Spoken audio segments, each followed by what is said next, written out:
Dua lembaga survei yaitu Poltreking Indonesia dan Indikator Politik merilis hasil survei pemilihan Gubernur Jawa Timur yang dilakukan pada September 2024. Masing-masing tim pemenangan pasangan calon mengatakan menjadikan hasil survei sebagai bahan evaluasi. Mereka optimistis elektabilitas kandidat mereka akan meningkat setelah masa kampanye. Lembaga survei Indikator Politik merilis hasil survei pemilihan Gubernur Jawa Timur yang dilakukan pada 9 hingga 14 September 2024.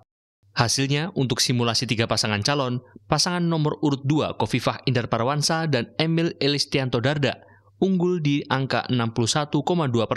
Disusul pasangan nomor urut 3 Tri Risma Harini dan Zahrul Azhar Asumta 26%. Dan pasangan nomor urut 1 Luluk Nurhamidah dan Lukmanul Hakim 2,2%.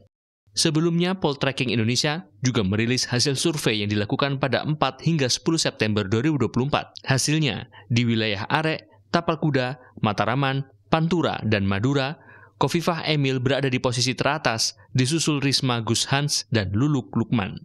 Tim pemenangan Luluk Lukman Jatim mengaku tak ambil pusing soal posisi buncit karena survei dilakukan saat pasangan calon masih sangat baru. Tak bisa dipungkiri bahwa tingkat popularitasnya jauh dibandingkan pasangan lain. Hasil survei itu pun dijadikan bahan evaluasi untuk lebih mengenalkan paslon dan programnya.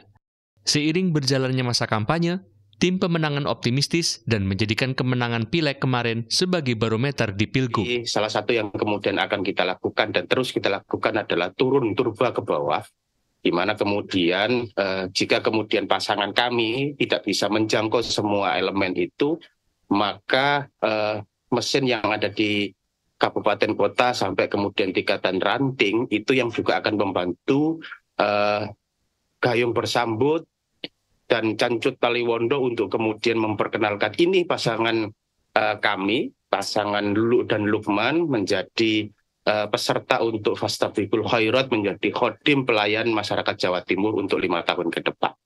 Sementara tim pemenangan Provinsi Khofifah Emil mengatakan, tidak melihat hasil survei itu sebagai sesuatu yang memuaskan. Tak lantas diam, konsolidasi akan dilakukan dengan tim pemenangan provinsi dan tim pemenangan daerah.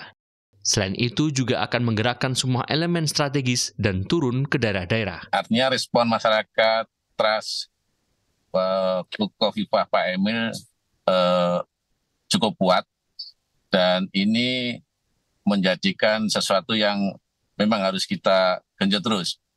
Ada ceruk-ceruk yang mungkin perlu kita pertajam. Bisa jadi ceruk itu ada di lini di milenial. Sementara hasil survei itu menggembirakan tim pemenangan daerah Risma Gus Hans. Pasalnya, tren elektabilitas Risma di 2 lembaga survei dengan waktu yang berbeda meningkat. Hal itu menjadi keuntungan sebagai penantang petahana. Di sisi lain, hasil survei itu pun bisa menjadi bahan evaluasi untuk melakukan kerja di lapangan. Terutama kami akan memperkuat basis pendukung kaum nasionalis kalau di partai politik ya, kaum nasionalis. Nah, yang kedua adalah daerah-daerah yang memang punya kedekatan dengan secara subkultur, kalau kita bisa bilang kawasan Arek ya, kawasan Arek. Arek ini meliputi ya Malang, Surabaya, Mojokerto, Jombang dan sekitarnya. Masing-masing tim pemenangan optimis setelah masa kampanye, elektabilitas paslon akan meningkat. Kanza Tamerindora, Surabaya. Bapak boleh sedikit maju? Ya.